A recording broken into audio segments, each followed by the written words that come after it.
Hello, and thank you for joining the Fiatech Tech Tuesday. My name is Eva Leos, and I will be your host today. Questions are always welcome on our webinars, so as you think of them, please enter them in the question box, and we will work them into the session. I would like to thank Atlas RFID for participating in this webinar. Our presenter is John Chesser. He is a software executive with more than 2 decades of project management experience providing disruptive solutions to the construction market. As the 5th employee at Atlas RFID Solutions, John has held various areas of responsibility over the years, including Jovic's product marketing, business development, and developing strategic client and partner relationships to further the industry adoption of technology in construction. Please welcome John. Hey, thanks, Ava. Okay, great. So today we're going to talk about our topic is craft productivity improvements with material readiness technology. I'm going to talk about what does material readiness mean and how can we enable that through technology. So the topics of discussion will be first, who is Atlas? What is the problem we're trying to solve? What's the value in addressing this problem? How can we solve the problem? How can we justify the business case to solve the problem? And finally, what is the problem? So the problem that we're going to focus on today is the fact that craft labor spends about 37% of their time on tools. This is not a new statistic. Everyone that's in this industry is very familiar with that. But about 15% of that time is wasted waiting on materials. So how can we address that problem? So quickly, who is Atlas? I think it's good for everyone to understand kind of a background. So Atlas is a software company that provides a solution. Really, it's a track and trace solution and a field mobility extension to materials management platforms and to workplace planning platforms. Ultimately, we use mobile software technology as well as the Internet of Things, automated identification technology such as barcode, RFID, and GPS to collect information in a real-time fashion, all for the purpose of providing visibility and intelligence. And this visibility and intelligence is really in the form of allowing decision makers on a project to know what's working and what's not working. That can be in the form of receiving cycle times, what materials are arriving to the site when, so you can better plan your site logistics, as well as do I have all the material to complete a work package. We've been doing years now. We're proud members of Fiatech, proud members of CII, and also the COAA of Alberta. We're working with owners, EPC firms. As far as EPC firms, we're working with 6 out of the top 10 E&R contractors. We've got 200 implementations of this and growing. So this is not our first rodeo. We've done this many, many times. It's also important, I think, for everyone to understand that we did not build this solution in a vacuum. This was built with many of the different customers and contractors, owners, suppliers that you see here on this. So it's built really from, the boots up. Also, we're closely aligned with Fiatech and the leadership initiatives for their productivity enhancement targets.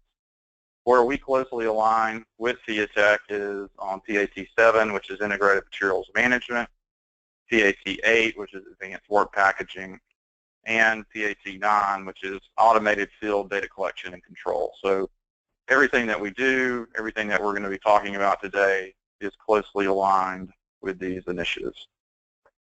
Okay, so what is the definition of the problem? So I think it's important to talk about a recent report that was put out by McKinsey. This report was called Imagining Construction's Digital Future. I think it's a very timely report, and the entire premise of the report is that construction is an industry that is ripe for disruption. Disruption with technology, disruption in a good way. When we look at this, we see that, projects take 20% longer to finish, and up to 80% of the projects are over budget. So this is reconfirming some of the things that we've seen from CII and COAA and Fiatech. Everyone that's in the construction industry is all too familiar with this chart as well. It's also referenced in McKinsey's report talking about how, as the total economy and the productivity has gone up over time. Construction seems to be a laggard or even decreasing in some places.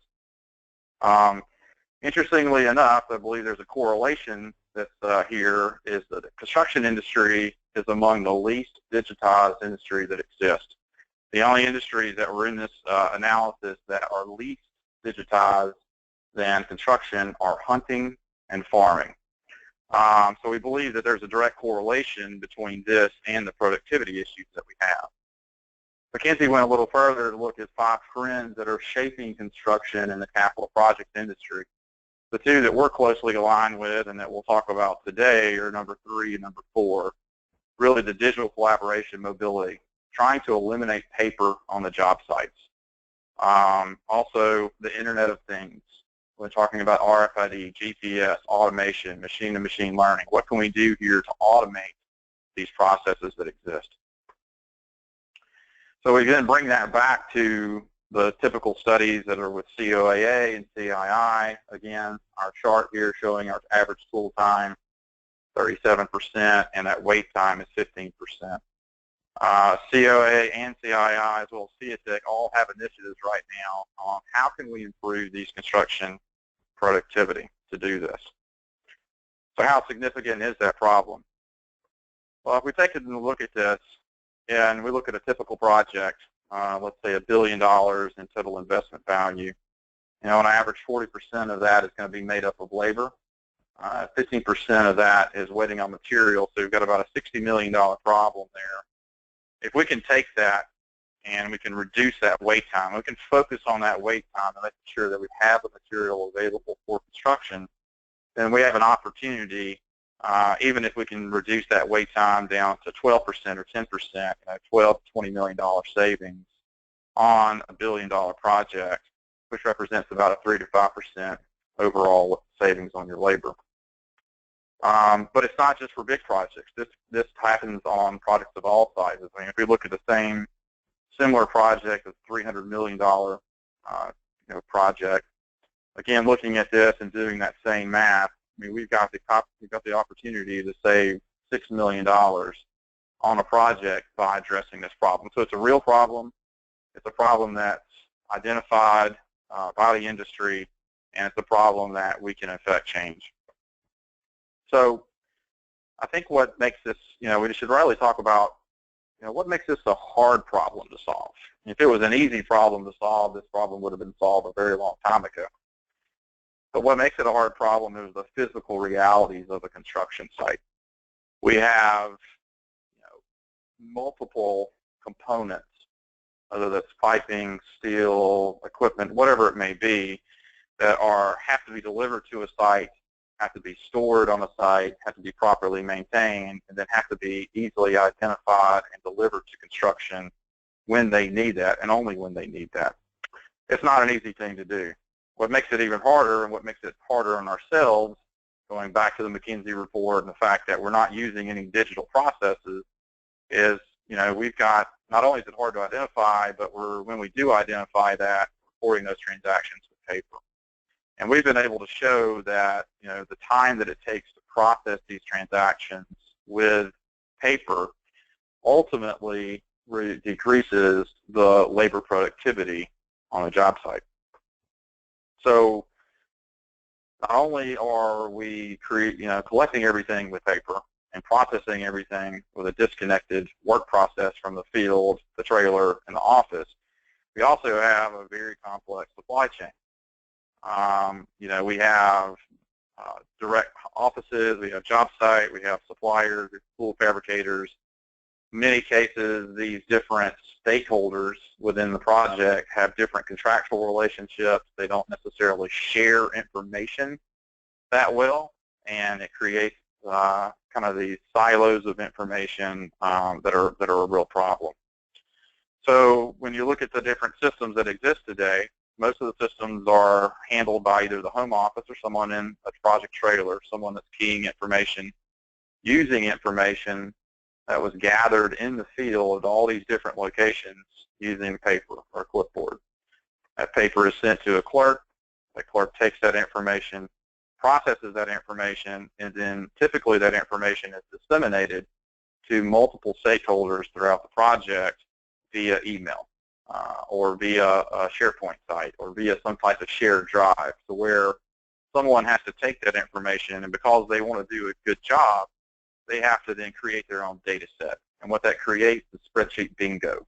Now you've got spreadsheets all over the place. Everyone's got their own individual source of truth.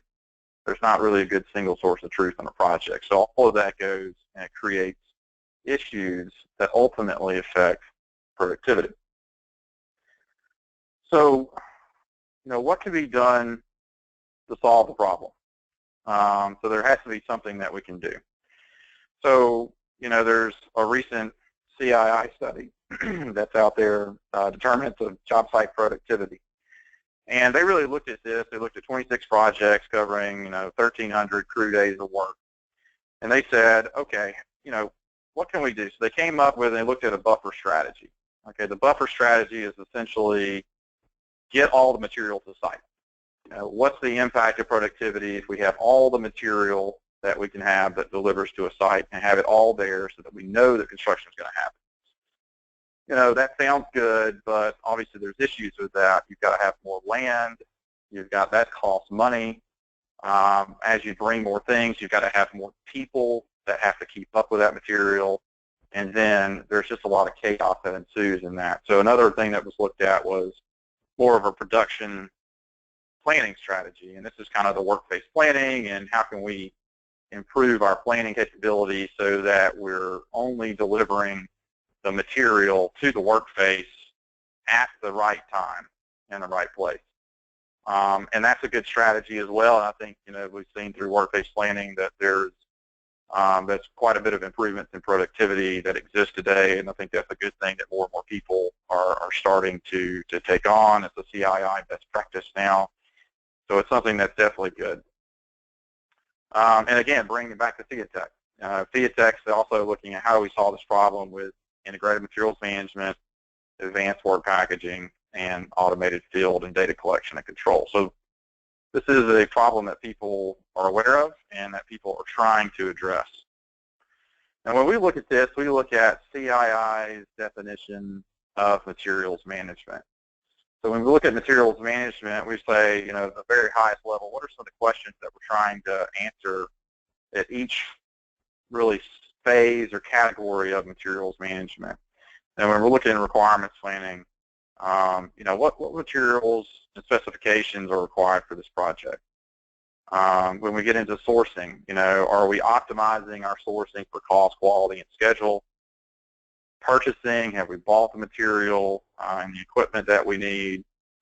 Do we have the services that we need from fabricators and subcontractors? Do we have this, are we making this for the project? Expediting, are these vendors and suppliers delivering according to contract terms? Do the material and equipment that's coming, does it actually meet the project requirements? And transportation logistics, how quickly, how efficiently can I get the material delivered to the job site? Site materials management, site warehousing, what have I received, what's been stored, and what's been issued? And then finally, do I have spares?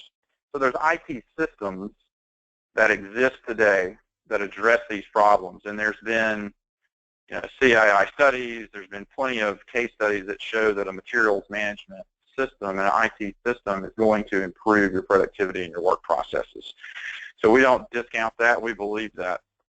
But what we do believe is that there's an opportunity for a new category that fits within this called materials readiness. It's something that is solely focused on what materials are going to impact construction. Do I have the materials that I need to complete this work plan?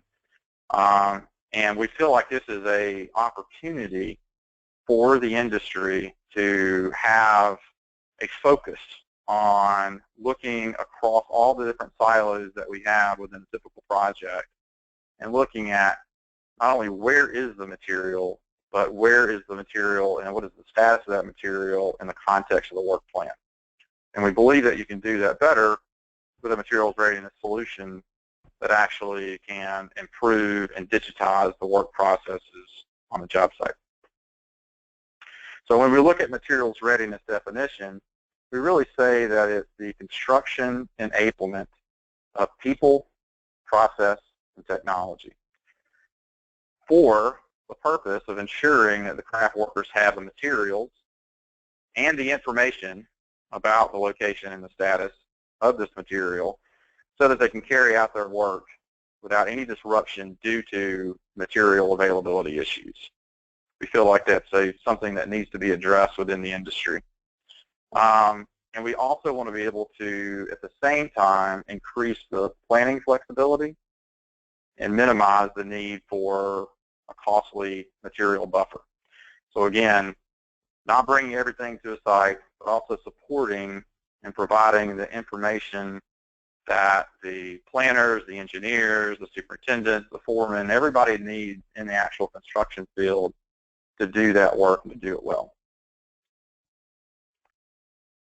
So simply stated, we believe that materials readiness is the bridge between materials management and the actual construction work that's occurring at the workplace. So when we look at some standard definitions that exist in the market, people are becoming more familiar with track and trace. And this is just a standard definition that we pulled. Ultimately, track and trace is typically concerned with the process of determining the current and past locations of the unique item or property. So in other words, okay, I've got this item, I need to keep up with it. Where was it last? Where is it now? And that's typically supported by some form of automated identification. It's actually heavily adopted outside of the construction industry, again, going back to the construction industry being a bit of a laggard industry as far as adopting technology and digitizing its work processes. But the good news is that adoption is picking up. Within our company, we see more and more every day, RFPs that are coming out, language being put into bid contracts by EPCs, put in there, flowed down sometimes by the owner to have a track and trace component that are put into that. We work with some owners that have implemented a global, quote-unquote, track and trace program because they understand the need to be able to understand the location and the status of the material, the context of the work plan. So with track and trace, we've had CII studies that are out. We have our, with Atlas, we have our own client case studies that have shown that, with Six Sigma studies, that about 10% of material is what we would call temporarily misplaced. We don't really call it lost because in most cases you'll find it, at the end of the project. It might be buried under some dirt, some snow. It might be behind a dumpster. It could be, and who knows where it is. It's squirreled away in somebody's gang box. But at the end of the day, someone will eventually find that material. And of that material, 10% of that material typically causes some type of delay to a construction crew. So this really gets into that wait time. It really gets into when a crew is standing around and they don't have the material. This obviously impacts construction productivity. If you don't have a material, whether it's a unique item or whether it's a bulk item, whether it's something that you need, nuts, bolts, gaskets, whatever it may be, you're just going to, and in some cases, delay construction, which is ultimately going to be a cost issue. So when you implement a track and trace solution, you can not only find the material faster, but there are project after project after project that are publishing case studies and being able to stand up and say, look, we didn't lose a single pipe spool, or we didn't lose a single piece of material because we had positive identification and location of the material. So track and trace is one component. Field mobility is another component. Again, going back to the McKinsey report, going back to digitizing the job site, eliminating the paper, and being a field mobility solution that interfaces with a materials management solution or a work-based planning solution, you can actually automate some of these transactions that are, all the way from tracking fabrication all the way to preservation and maintenance, all the way to picking, issuing, returning, bagging, and tagging. Everything you do with paper today, you can actually do with a mobile device and a mobile tablet, speeding up that data process. And then the other thing that we can do as far as not only integrating that with a materials management solution, but there's, great construction planning tools that exist. Again, with advanced work packaging, work-based planning, there's construction modeling software, and we've done integrations with these software so that when you have the transactions that occur in the field, whether it's just the location and status via track and trace, or whether it's actually the actual transaction that's occurred against it and it's been received, it's been shipped, it's been purchased, it's been shipped, it's been received, it's been inspected, it's passed the quality inspection, it's actually been picked, and it's been issued. All that information can tie back into this construction modeling software, color code that, make it available for your work-based planners, your field engineers, so that they're able to actually plan their work and build these packages with information that they can believe in about the actual location and status of the material that they need for that work plan.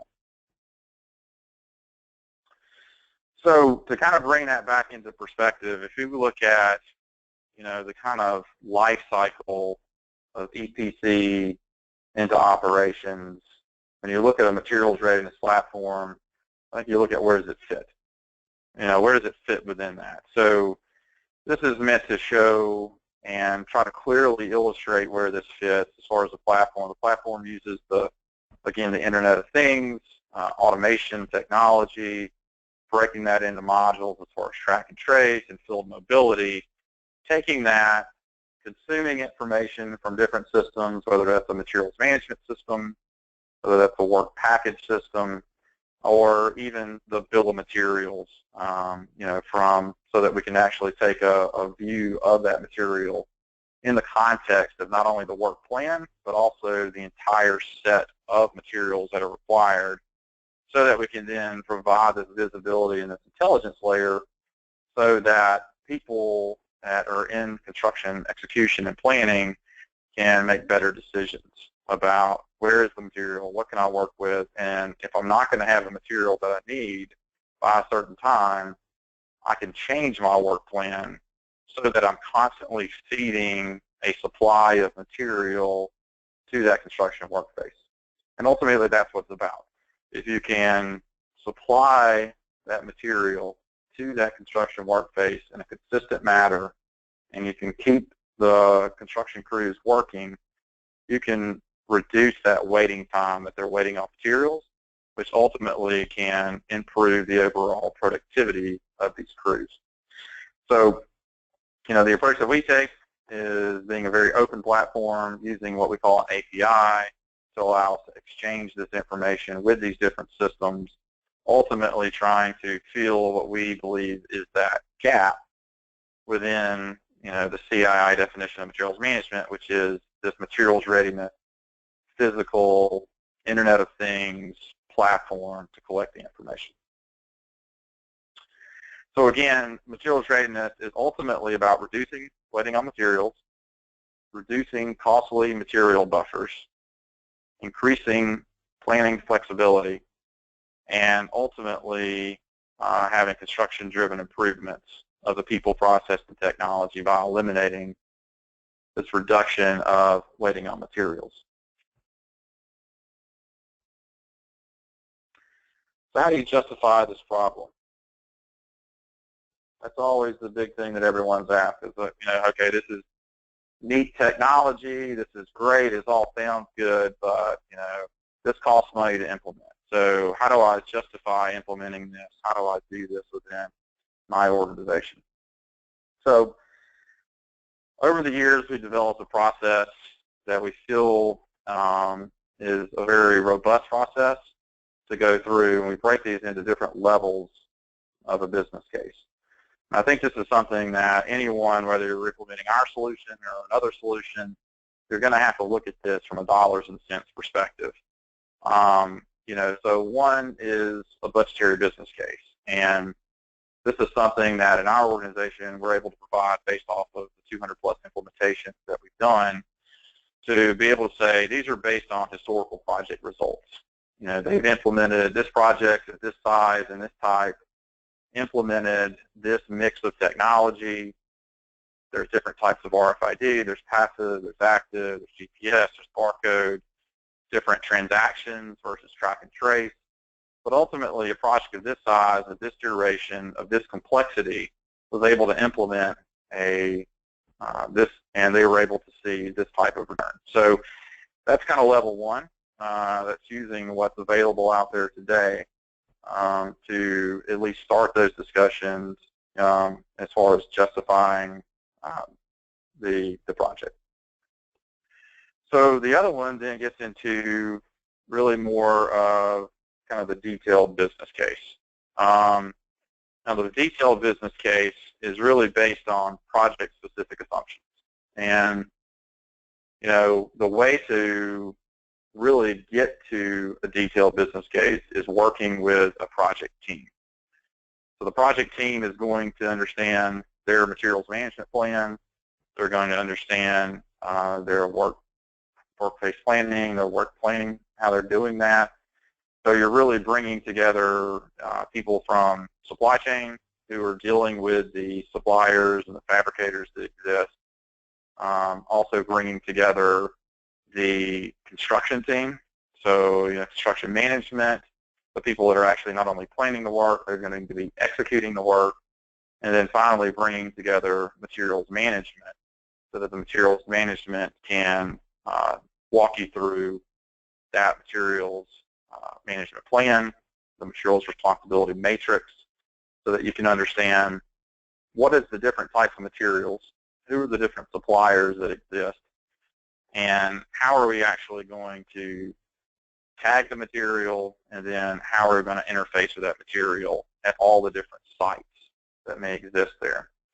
So ultimately what this does is provides a model, and that model then is used to project cost savings as well as cost avoidance. And I'll talk about that here a little bit more in just a second. And then finally, I think what's important is what we call level 2 ROI, is now that you've built the model, and you've built the model with assumptions, and you've worked with that project team, now once the project is implemented, have a plan in place from day one to actually go out and to validate that model. And so, that's a mix of time studies, surveys. It's a process that goes throughout that project to be able to develop what we call key performance indicators. So the key performance indicators could be in the form of, what are my receiving cycle times? What are my picking and my issuing cycle times? How am I getting better? Am I getting worse? And then obviously you're looking at things such as, are there any instances where a material is waiting on materials? And ultimately what you're trying to do in that is drive that down to close to zero as you possibly can. So ultimately what you're doing is validating that business case model. So, to really do that, and when you get into this project team or working with this project team, what we've developed over the years is a very in-depth questionnaire. So that questionnaire can be used to facilitate the gathering of information that's ultimately going to be the basis of that model. Now, when we're looking at transactions, we want to also look at what are your typical receiving cycle times. So we can tell you this is an industry average. This is what we've seen across our project, and we typically will, agree or not agree on what are we doing there as far as these transactions are concerned, so we can build up that model. And then when we look at transactional efficiencies, you're really looking at what savings am I going to have in indirect labor?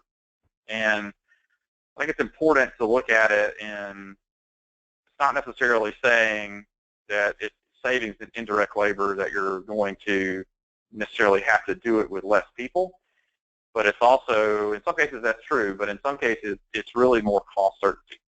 It's really more, if I put these processes in place and I can do these transactions in the digital way, can I prevent an escalation? You know, if I thought I was going to have 10 guys, can I make sure that I only need 10 guys? I'm not eventually going to need 12 guys or 2 guys and 4 guys. So that's ultimately giving a little bit more cost certainty there. And then as far as the cost avoidance is, again, going back to the CII studies and studies that we've had with that 10% of material that typically is temporarily lost. There's a lot of time that's spent on that, and ultimately 10% of that will affect construction. So being able to look at that in a business model and look at cost avoidance for that. And then finally within that is really reprocurement, and looking at, of this material, you know, that ultimately I didn't find, at some point you're probably going to give up looking for that material, and then at that point you're in a reprocurement situation. And so how does that fit within the model? What is the, you know, what's been typically seen on projects in the past? We ultimately know that these are issues that all relate back to that waiting on material of the 15%. So how can we account for that in the model? And then when you get into more of the kind of detailed level 2, this is really more ongoing engagement with that project organization. So ultimately, if implementing this on one project is good for the company and the organization, then it's probably good for the other projects that you have. So it's really about beginning to take those time studies that you have from that model, from that actual project that you're working on, and being able to develop that model for future use, and being able to say, okay, how not only now that we have these process steps in place, what can we do to optimize those process steps? What are we learning from? You know, now that we've digitized some of these different, we've automated and digitized, now at this point, what can we do to try to improve that going forward? Putting a model in place that ultimately can be implemented as an enterprise standard. So we've had the, you know, enjoy the success in working with developing, you know, partnerships with some of our larger customers to be able to implement this on an enterprise level. So, you know, it's one thing to implement it on a small project, but it's a whole other thing, and it takes a whole other skill set organizationally to be able to take this and say, how am I going to make this a standard procedure? How am I going to make sure that, you know, I'm implementing this from one project to the next project and making this as successful as possible? So you really want to be able to take that model that you've developed, validate that model, look for improvements on how you can do that, see how those improvements then actually translate into cost avoidance and also into savings, you know, within your budget. What cost certainty did you get from this so that you can justify the use of this technology and digitizing these work processes on projects across that enterprise? So as far as the information, I know that was a lot that we covered. As far as, you know, what is materials readiness, how do we digitize these work processes within that, how do we use this technology, how do we justify this technology? I think what I'll do right now, Eva, is if there's any questions, I'd like to field any questions from the audience.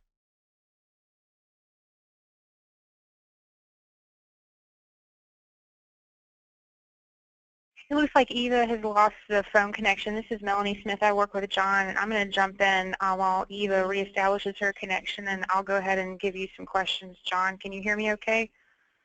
Yes. Okay. All right. Well, guys, we've got several questions here. I'm just going to start from the top. We have a question about how we work with SAP. Can you talk some more about that and other ERP tools, John? Okay, sure.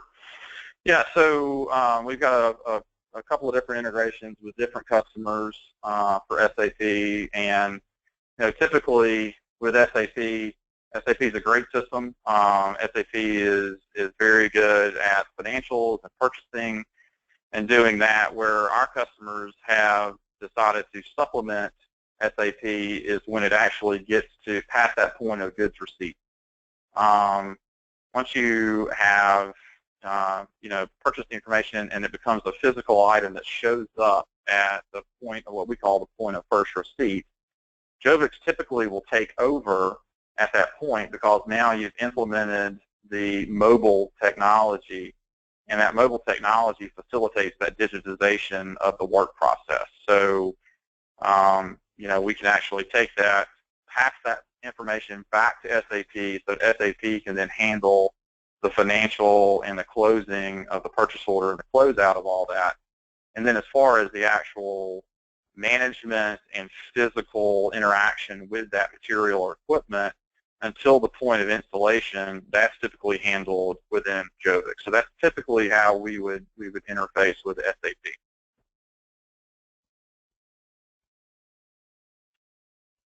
Okay, I think Eva is getting back on the line. I'll go ahead and ask the next question while she gets reset up here. John, can you talk more about our API?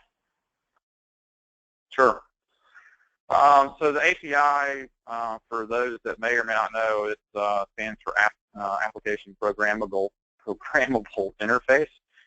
And so essentially what that is tech speak for the fact that we've exposed parts of our application so that we can more easily exchange data with other systems. So an example of that might be, I need to get purchase order information from an SAP, from an Oracle.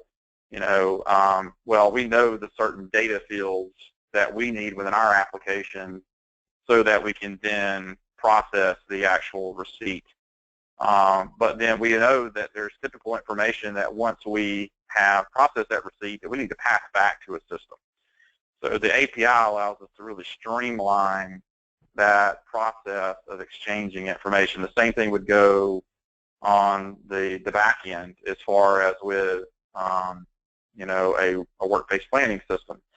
That work-based planning system, they may be building the work packages in that system, whether that's EWP, CWP, IWP, and that information then we know the certain data fields that we need to populate our system, so we can expose an API call that a system like that can then say, okay, we're going to pass you this information that populates our system with all the work package information.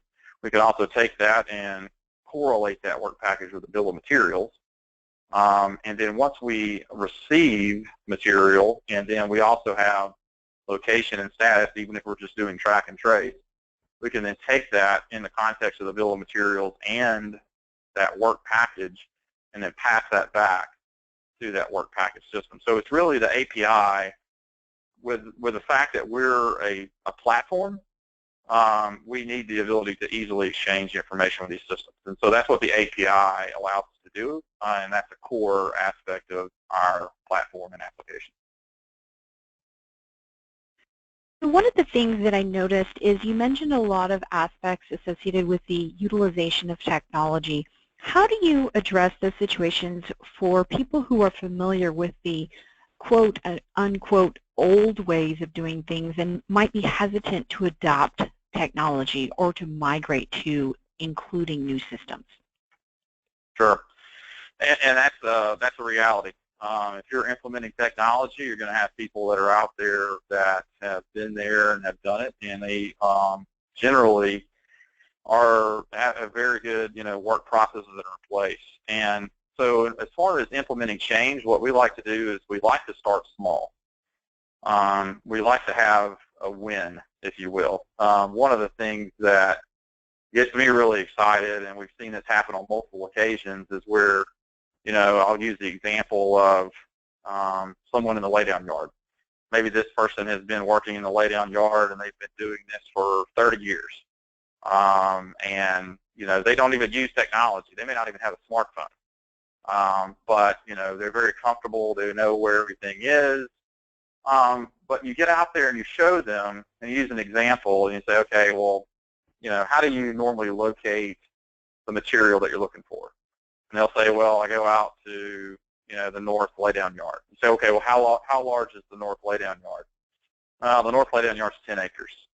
Okay, well, would you be willing to use this tablet? Because if you use this tablet, versus having to search in 10 acres, we can get you down, within 3 to 4 feet of that material. And once they begin to see the benefit to them, and I think that's how everybody looks at the world, is what does this mean to me?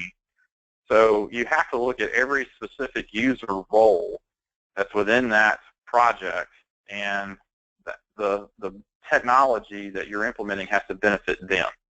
Once you can demonstrate to them, not just talking about it, but actually get out there physically in the world, show them and demonstrate that value, the actual adoption picks up.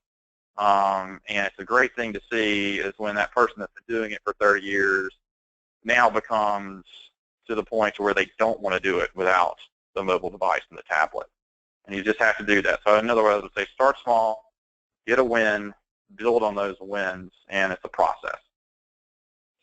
Absolutely. And so one of those wins might be the incorporation into how Jovix interacts with other systems, such as the procurement software or the ERP tools or other types of integration opportunities. Can you talk on that a little bit? Sure, yeah. As far as, and we talked about the API just a little bit earlier, but as far as, the integration of the wins, I mean, one of the things that we have found, we've got a, I guess I'll tell it through a story. We've got a large nuclear project that we've been on now for, I guess, 6 years. These projects are long, and we've got about 100 construction users that are in the system. And the reason that they're in our system and looking at it is because they're able to, because of the API, because of the data that we pull together and aggregated, they're able to have a one single view of that material in the context of, okay, what work package is it associated to? Has it actually been purchased? Has it actually been, received, picked, and issued? They can look at that in one place, and they can slice and dice the data however they like, and versus having to go to someone that's an expert in that procurement system or that ERP system or the materials management or the work packaging system, they can have one single view that allows them to get to the information faster. So it does make their life easier. It makes it a situation to where they really enjoy having access to that information versus having to go and fight for that information. Okay.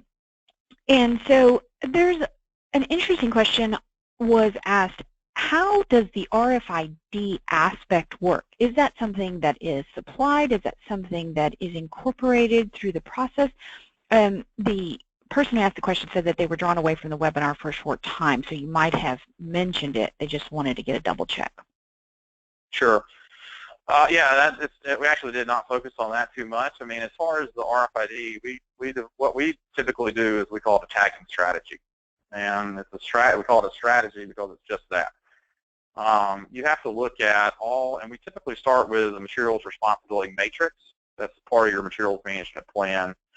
So we've done this enough times to where we say, hey, look, these are best practices. If you're going to be tracking this material and the care, custody, and control is going to work in such a way based off these different physically separated sites and maybe even different contractors, different people that are working under different contract structures, this is what we would recommend. And then from that point, then you have either it's a barcode or it's RFID. So if it's RFID or a barcode, what you're going to be doing at that point is you're going to be working with that supplier to put the tag on, or you're going to be putting that tag on when it arrives at site. Now, we recommend upstream tagging. We recommend putting it as close to the point of origin of that material or equipment as you possibly can. And in order to do that effectively, the best practice is to work that into your contracts with your suppliers. When you're going through the bidding process, and we've seen this come through on a lot of bids lately, hey, you need to be able to put these tags on. These are the types of tags. This is how you put the tag on. You give as much information up front as possible so that that information is considered as part of the bid and is ultimately inserted into the contract. If you can't get that in a contract, maybe your project's gone a little bit further past that point, then there's also the ability to apply those tags at the point of receipt. So we've built some automated processes on how to do that, as well as offering services to do it. It really comes down to your tagging strategy. Okay. Throughout the presentation, you showed the benefits during the construction and commissioning phase, but how does it collaborate with the operational excellence? Sure. So, really with operations, one of the things that, we looked at is, and a lot of the owner-operators that we work with are very interested in the tags remaining on the material or the equipment through the operations phase. So there's two different aspects of this. One is they're, specifically when you get into a passive RFID technology, these are tags that really don't have a battery source. They're tags that theoretically will last forever. They last in multiple different types of operating environments. And, that's qualification. But the other value of the information, so as you're collecting all this information, physically interfacing with the material and equipment throughout that life cycle, that information is available for turnover. And again, getting back to the point to where, ultimately we're trying to get to a place where we don't have so much paper on job sites. We don't need so much paper as far as turnover and commissioning. That information that we've collected about the status, the inspections, every preservation and maintenance, everything that's been done about that is now available to be able to pass over to an operations type system, whether that's Maximo, whatever system you may be using. So you've got not only just the physical aspect of being able to more easily identify what is this equipment, but then you also have all the metadata, all the information that's occurred about that material and equipment throughout that life cycle. Absolutely. And so that kind of reinforces some of the components where you mentioned about the difficulty of migrating to technology. But what about the hurdles of adoption on the job site? Yep. So, I mean, again, it gets back to the wins, right? You've got to, once you can begin to get these wins, then that helps with the adoption. Construction is an all, for all intents and purposes, is a pretty small industry when you get to it. And, word travels fast. And so, people, if they see success and they see someone benefiting from the use of technology, then that creates a buzz. So we like to build upon that buzz. And so one of the things that we do is we really implement a lot of visible reminders about the technology. So if you go to our projects, when you go into the break rooms, the different trailers, different places where people are going to be passing by, we put posters up to talk about the program. We do a lot of different things that try to reinforce why the technology is being used on the project, and then also celebrate those wins. And so we publish newsletters. Those newsletters go out throughout the project organization, talks about, individual stories about how this added value here and this added value there. So there's really no one silver bullet. There's nothing that's going to increase adoption just by doing one thing. It's really more looking at it as a holistic approach and getting small wins, getting them early, and then celebrating that and socializing that. Absolutely. So does Atlas offer inherently safe tags? Is safety one of the components that can be kind of promoted and broadcast? Sure, absolutely. So intrinsically safe is a it's certainly something that is required in certain environments. If you're working in an operating plant, you're doing a turnaround and shutdown. In some cases, you're going to need an intrinsically safe tag. So you can definitely have those available. Okay. Well, we had some really great questions and answers, and this was a wonderful opportunity for us to learn more about what Atlas RFID Jovex does for the industry, how they are continuously working together with their clients to disrupt the process. And this is a very big component of how Fiatech is focusing on continuing to make change and move the needle within capital projects. And Atlas will be at our upcoming event next week in New Orleans, the Leadership Forum. So feel free, if you are not already preparing to come, to go ahead and sign up and register. You can meet some of the representatives from Atlas in person. And although John himself will not be there, I anticipate that it will not be long into the future where we will see him again at a live event. So thank you all for participating. Thank you, Melanie Smith and John Chesser, for your time today. We really appreciate it, and we look forward to the next webinar. Thank you, and have a great day.